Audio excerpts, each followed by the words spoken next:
Investigations, Section 603.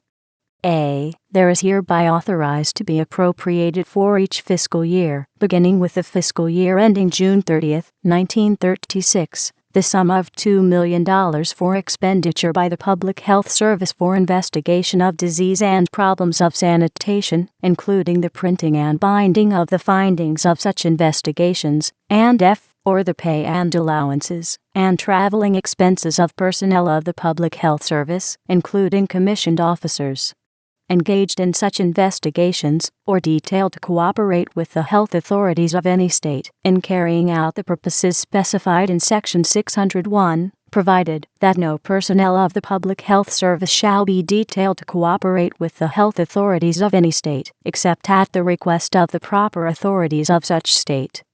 B. The personnel of the Public Health Service paid from any appropriation not made pursuant to subsection A may be detailed to assist in carrying out the purposes of this title. The appropriation from which they are paid shall be reimbursed from the appropriation made pursuant to subsection A to the extent of their salaries and allowances for services performed while so detailed. C. The Secretary of the Treasury shall include in his annual report to Congress a full account of the administration of this title. Title VII, Social Security Board Establishment, Section 701. There is hereby established a Social Security Board, in this act referred to as the Board, to be composed of 3 members, to be appointed by the President, by and with the advice and consent of the Senate. During his term of membership on the board, no member shall engage in any other business, vocation, or employment.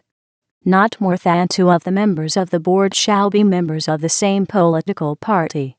Each member shall receive a salary at the rate of $10,000 a year, and shall hold office for a term of 6 years, except that 1. Any member appointed to fill a vacancy occurring prior to the expiration of the term for which his predecessor was appointed, shall be appointed for the remainder of such term, and 2. The terms of office of the members first taking office, after the date of the enactment of this act shall expire, as designated by the President, at the time of appointment, 1 at the end of 2 years, 1 at the end of 4 years, and 1 at the end of 6 years, after the date of the enactment of this act.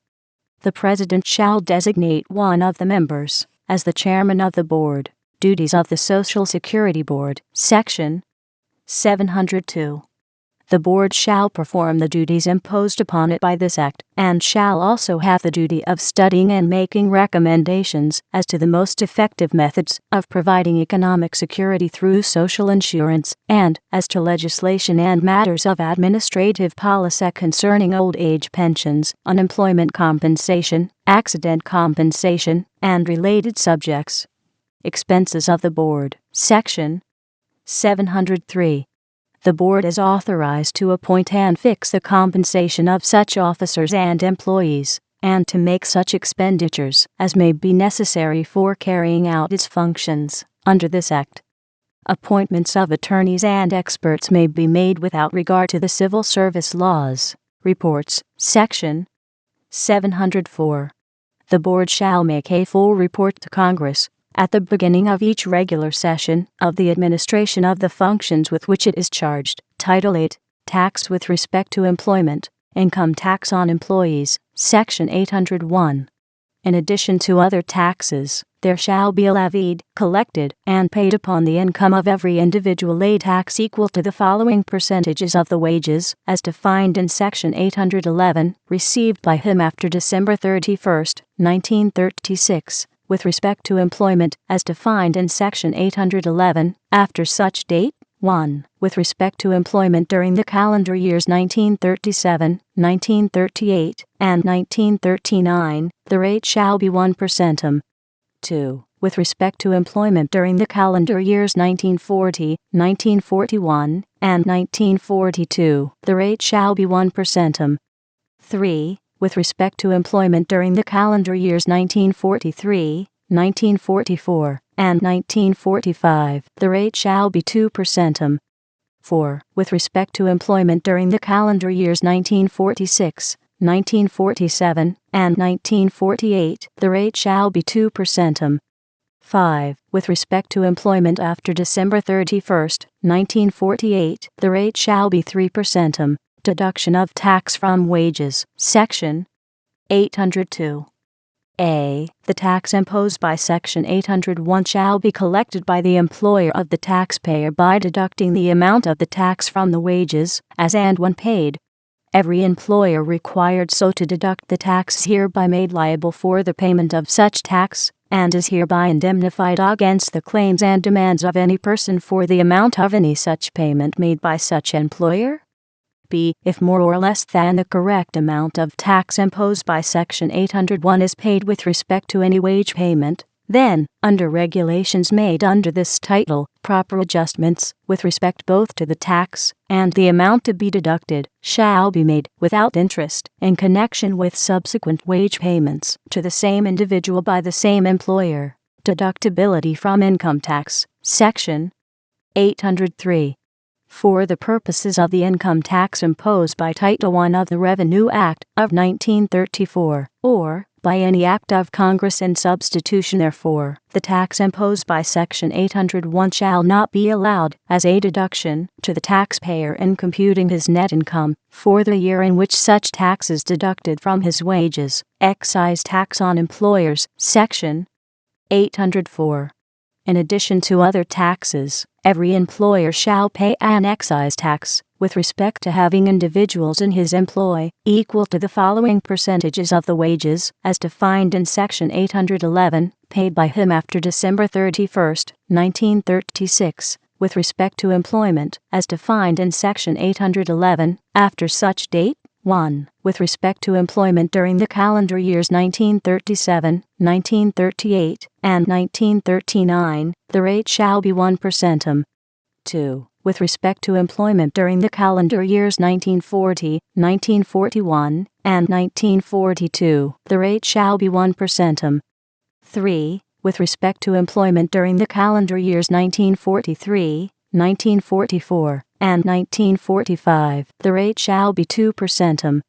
4. With respect to employment during the calendar years 1946, 1947, and 1948, the rate shall be 2%. 5. With respect to employment after December 31st, 1948, the rate shall be 3%. Adjustment of employer's tax. Section 805. If more or less than the correct amount of tax imposed by Section 804 is paid with respect to any wage payment, then, under regulations made under this title, proper adjustments with respect to tax shall be made, without interest, in connection with subsequent wage payments to the same individual by the same employer. Refunds and deficiencies. Section 806. If more or less than the correct amount of tax imposed by Section 801 or 804 is paid or deducted with respect to any wage payment, and the overpayment or underpayment of tax cannot be adjusted under Section 802, B, or 805, the amount of the overpayment shall be refunded, and the amount of the underpayment shall be collected in such manner, and at such times, subject to the statutes of limitations properly applicable thereto, as may be prescribed by regulations made under this title, Collection and Payment of Taxes. Section 807. A. The taxes imposed by this title shall be collected by the Bureau of Internal Revenue, under the direction of the Secretary of the Treasury, and shall be paid into the Treasury of the United States as internal revenue collections. If the tax is not paid when due, there shall be added as part of the tax interest, except in the case of adjustments made in accordance with the provisions of Sections 802(b) and 805, at the rate of 0.5% per month from the date the tax became due until paid. B. Such tax shall be collected and paid in such manner, at such times, and under such conditions, not inconsistent with this title, either by making and filing returns, or by stamps, coupons, tickets, books, or other reasonable devices or methods necessary or helpful in securing a complete and proper collection and payment of the tax, or in securing proper identification of the taxpayer, as may be prescribed by the Commissioner of Internal Revenue, with the approval of the Secretary of the Treasury.